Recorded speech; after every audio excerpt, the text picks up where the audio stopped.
Hello बच्चों, let's read the question.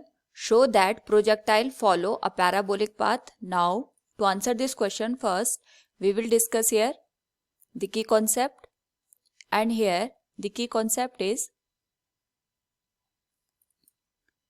motion in two dimension.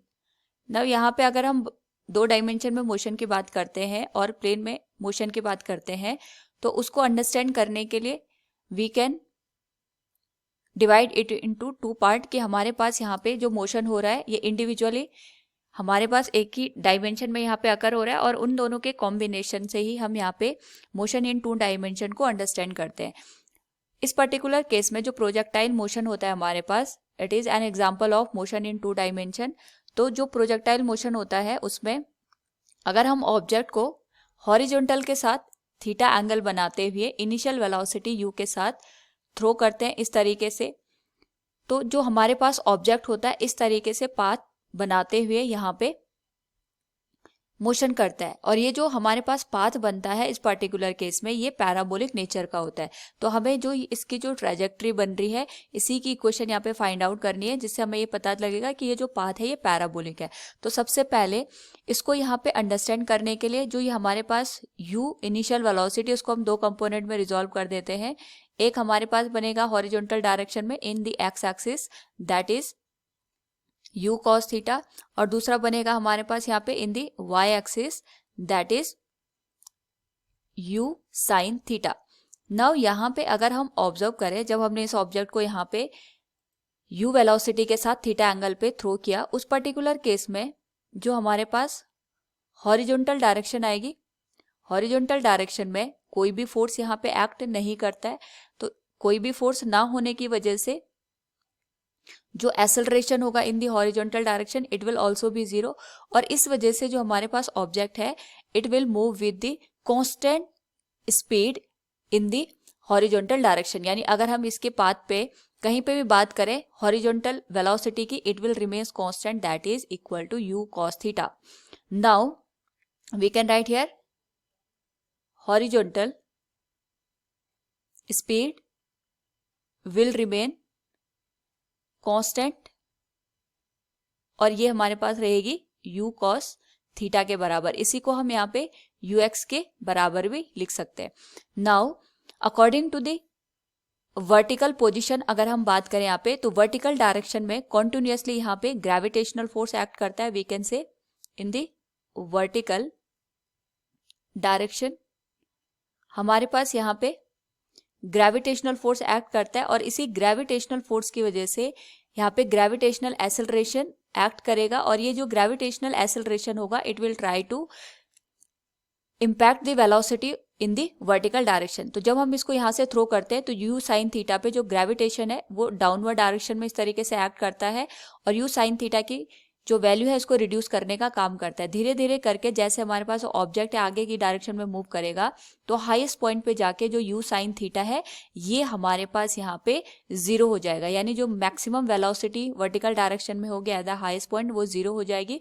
Again जो हमारे पास ऑब्जेक्ट है it will try to move in the downward direction, और जो हमारे पास वर्टिकल कंपोनेंट है इसकी वैल्यू यहाँ पे इंक्रीज हो जाएगी, और जब ये ग्राउंड पे पहुंचेगा तो यहाँ पे इसकी वर्टिकल डायरेक्शन और में जो वेलोसिटी होगी it will be maximum. So we can say in the vertical direction जो हमारे पास एक्सेलरेशन होगा it will be equal to the,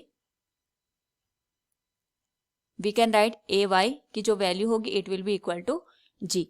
now यहाँ पे हमें ये प्रूफ करना है कि जो इसका पाथ है ये पैराबोलिक है. तो इसके पाथ को पैराबोलिक प्रूफ करने के लिए जो इसके एक्स और वाई कंपोनेंट बनेंगे किसी भी पोजीशन पे, हम यहाँ पे किसी भी पोजीशन को अज्यूम कर सकते हैं. ये हमारे पास एक्स वाई इसके कोऑर्डिनेट हम मान लेते हैं.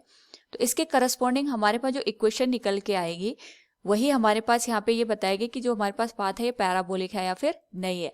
नाउ इसके लिए हम ये मान के चलते हैं क्योंकि हमारे पास जो हॉरिजॉन्टल डायरेक्शन है उसमें कोई भी एक्सेलरेशन एक्ट नहीं कर रहा है, तो time taken to cover the horizontal distance, अगर हम यहाँ पे कोई हॉरिजॉन्टल डिस्टेंस की बात करें और हॉरिजॉन्टल हमारे पास यहाँ पे पोजीशन की बात करें तो इसको हम यहाँ पे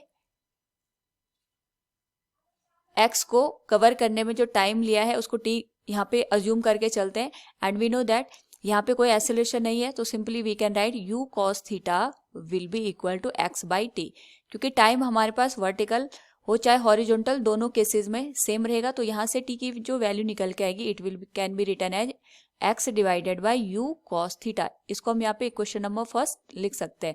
नाउ जो हमारे पास ये केस निकल के आया है इसके करस्पॉन्डिंग अगर हम यहाँ पे वर्टिकल डिस्टेंस की बात करते हैं यानी या फिर हम यहाँ पे वर्टिकल पोजीशन को कंसीडर करके चलते हैं, तो we can say vertical distance covered by an object in T time. तो जो ये टी टाइम है यहाँ पे वर्टिकल डिस्टेंस कवर करेगा, इसको हम यहाँ पे सेकंड इक्वेशन ऑफ मोशन से फाइंड आउट कर सकते हैं, that is s equals U T plus half A T square. तो वर्टिकली इसकी जो डिस्टेंस होगी it will be y equals U Y into T minus half G into T square. यहाँ पे जो हमारे पास इनिशियल वेलोसिटी है in the vertical direction it is u sine theta multiplied with time minus half G into T square.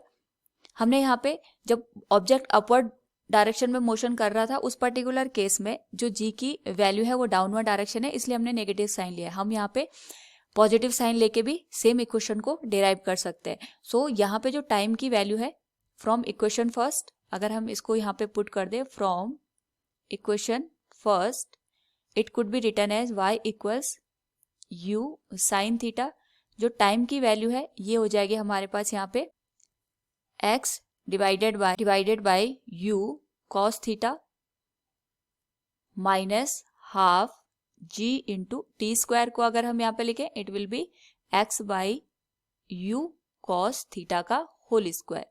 Now इसको अगर हम थोड़ा सिंप्लीफाई करके लिखें तो जो y की इक्वेशन बनेगी इट विल बी u से u कैंसिल हो जाएगा, sine theta by cos theta it will B tan theta, तो ये बन जाएगा x ten theta minus 1/2 g into x square divided by U square cos square theta. Now यहाँ पे अगर हम इस इक्वेशन को थोड़ा रीअरेंज करके देखें तो we can say it is X tan theta minus 1/2 G divided by U square cos square theta.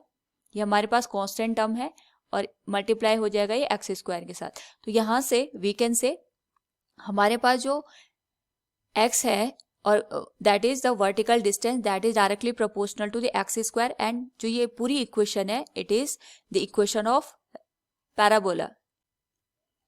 It is a equation of parabola. So हम यहाँ से कह सकते हैं कि जब भी हम यहाँ पे प्रोजेक्टाइल मोशन की बात करते हैं तो जो हमारे पास पाथ बनता है ये पैराबोलिक पाथ बनता है, क्योंकि हमारे पास जो x और y का रिलेशन होता है in this particular case it follow the parabolic relation. So from the given question we have prove the projectile motion follows a parabolic path. Hope all you understood it. Thank you and best of luck.